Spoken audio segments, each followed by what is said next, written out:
Chapter 22. 3 Good Men. I will now backtrack a little to 1966, when we were still living in Reigate with Wilfred.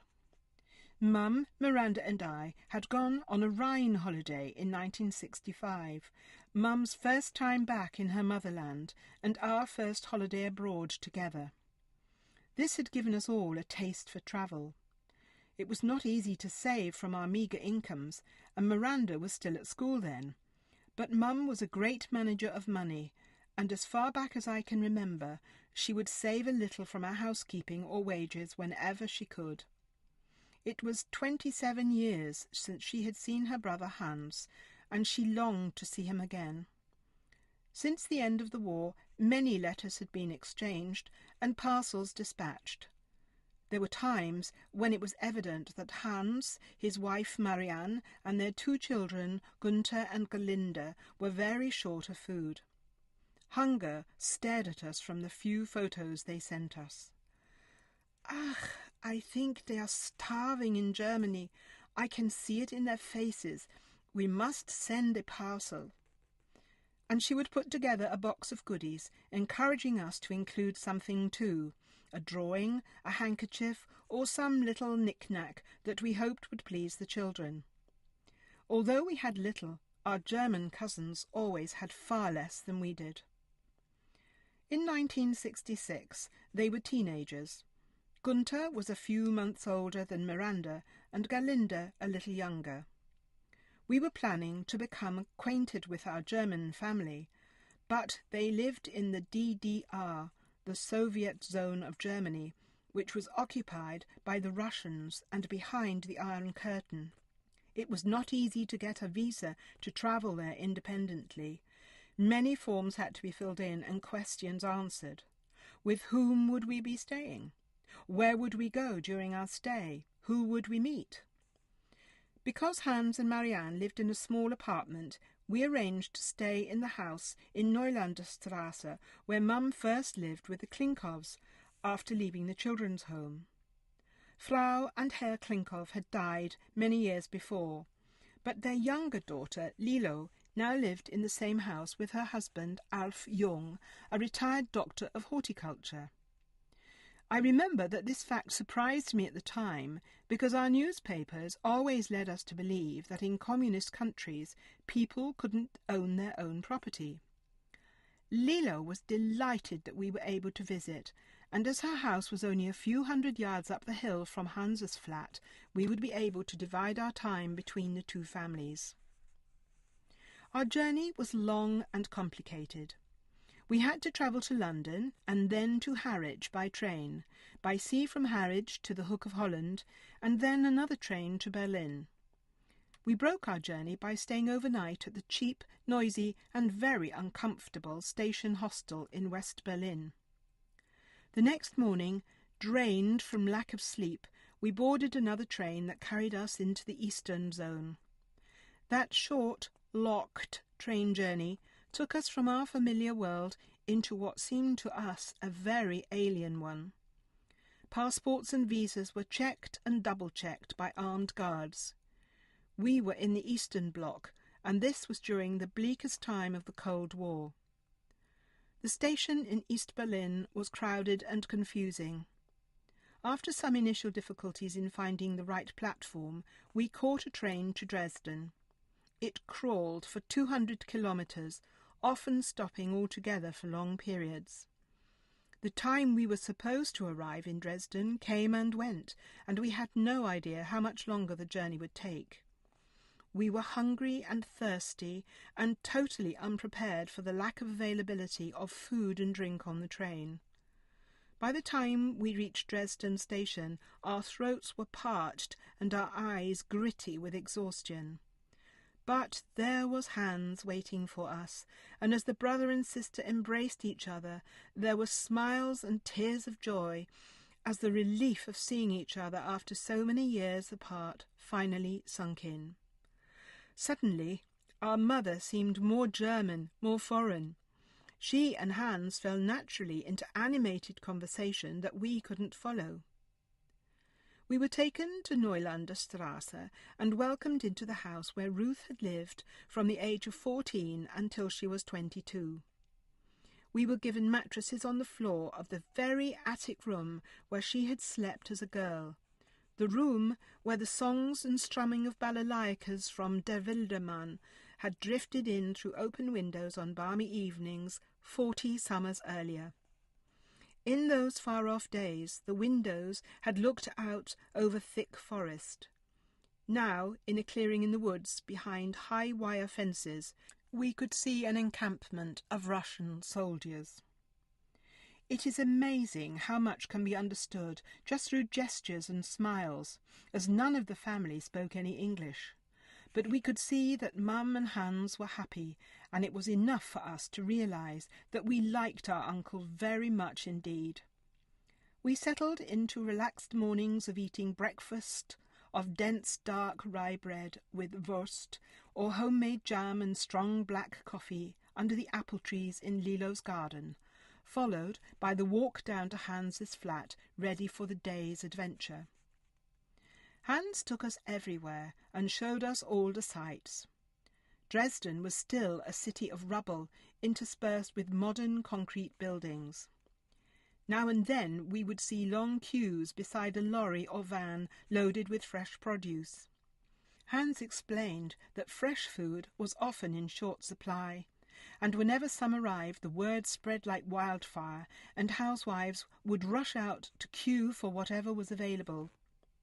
Although we longed for some fruit ourselves, when we saw how needy these people were, we curbed our own appetites, remembering that at home we had an endless supply in our own shops and markets.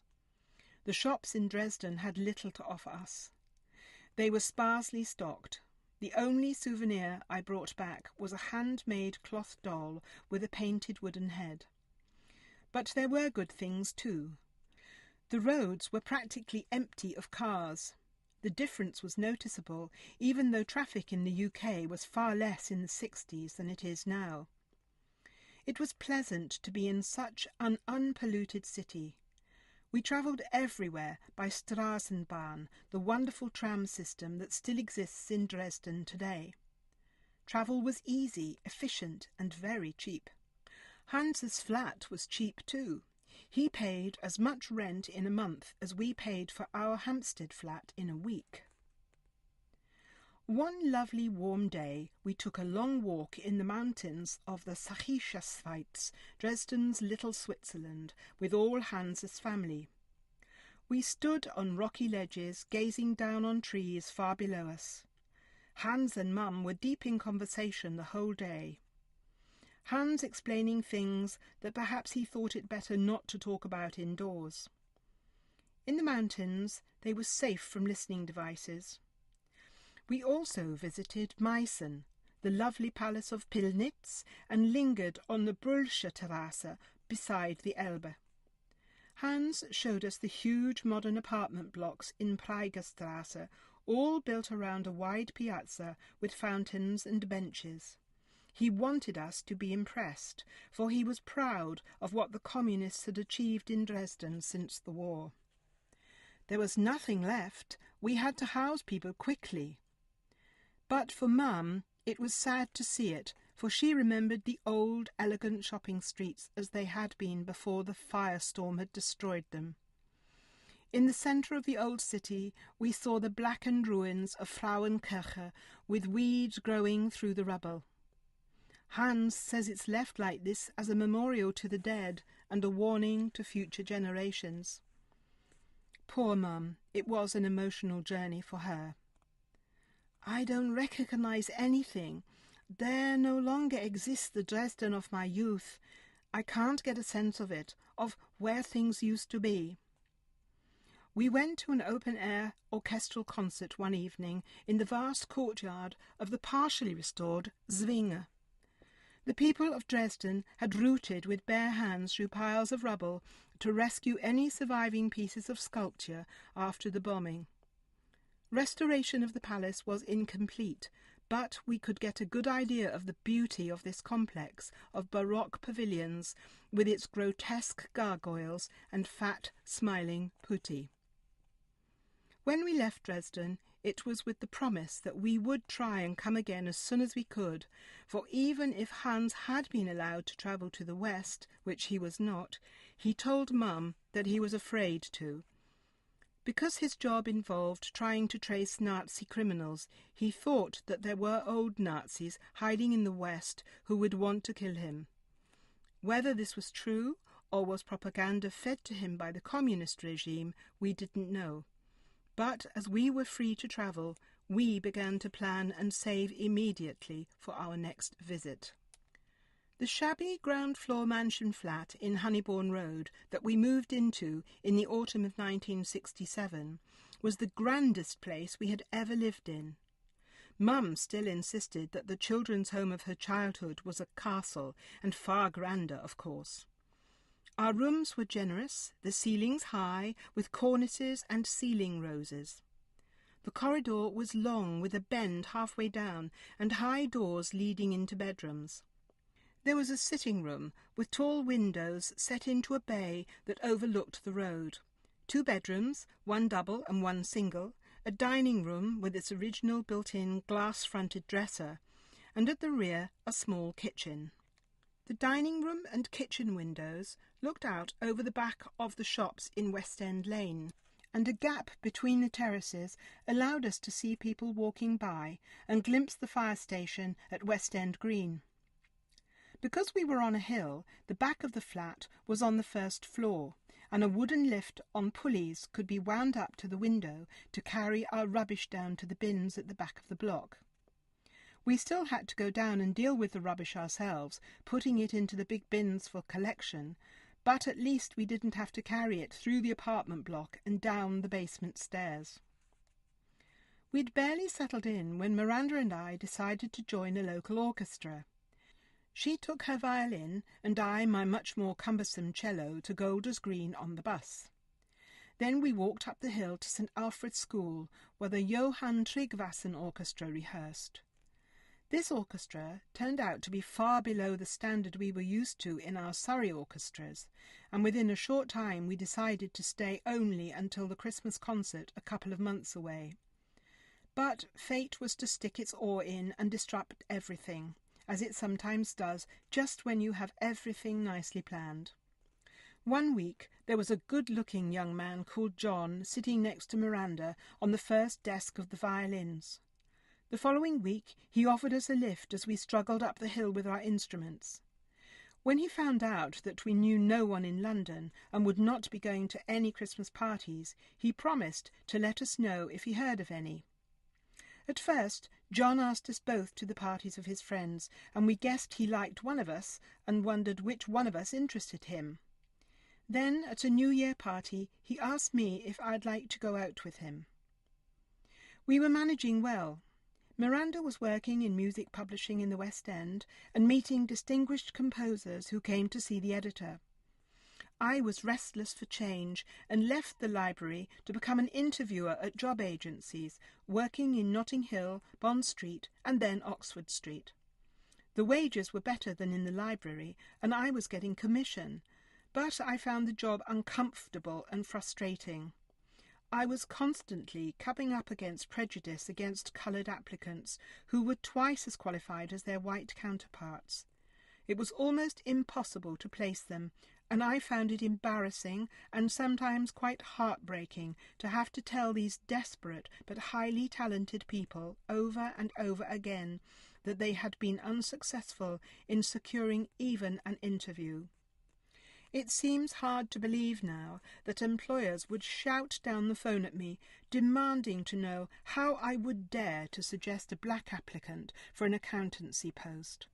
I often went home close to tears. In this matter, at least, Britain is now a better place than it was in the 1960s. Mum was finding her way around the area, and one of the first shops she visited regularly was the West End Green Bakery, owned by a Mr. Marks. These days there's so much choice that modern shoppers might not be so impressed, but this was still the 60s, and we had never, even in Bratz's shop, seen such a diversity of breads. Rye bread, French bread, crusty white bread, platted cola, croissants, bagels, and then there were all the cakes, fresh fruit tarts, pastry slices stuffed with moist poppy seed paste, cream-filled choux buns drizzled with chocolate, and our favourite, lightly sweetened fresh cream slices topped with a thick layer of crisp dark caramel, so hard that you had to crack it with the back of your spoon. Ruth became a good customer, and before very long became an employee. She threw herself into the job with her usual enthusiasm, and was often rewarded with a box of unsold deliciousness at the end of a day's work. We had never had so many treats. Sonia lived in the block next door in a very similar flat to ours, but 2 floors up. By now, Sonia had applied for and received compensation from the German government for the loss of husband and property. She was comfortably off, but she liked being busy, so she was still dressmaking for a few select clients.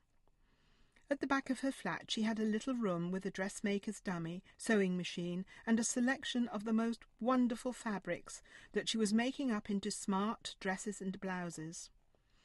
Her son, Alec, that mischievous boy who had loved teasing Hübsche kleine Ruth at Micklepage, was now teaching in a private boys' school in Tunbridge Wells, was married and had 2 children. Sonia was a generous woman, but perhaps sometimes a little too generous with her advice and her way of persuading people to conduct their lives according to how she thought they should live. Hans Werner had been living in the same tiny rented room in a house in Golders Green for years.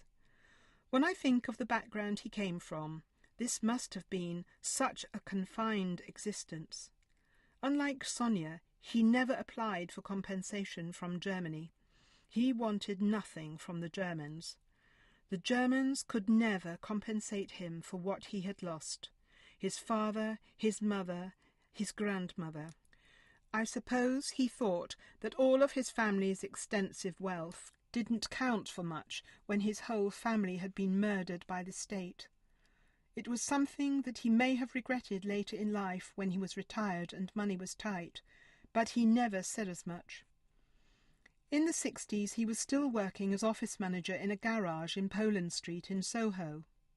Mum and sometimes all 3 of us were invited to go with him to West End theatres, or ballet or concerts at the Coliseum or Festival Hall, or more often for a meal in one of his favourite Italian restaurants.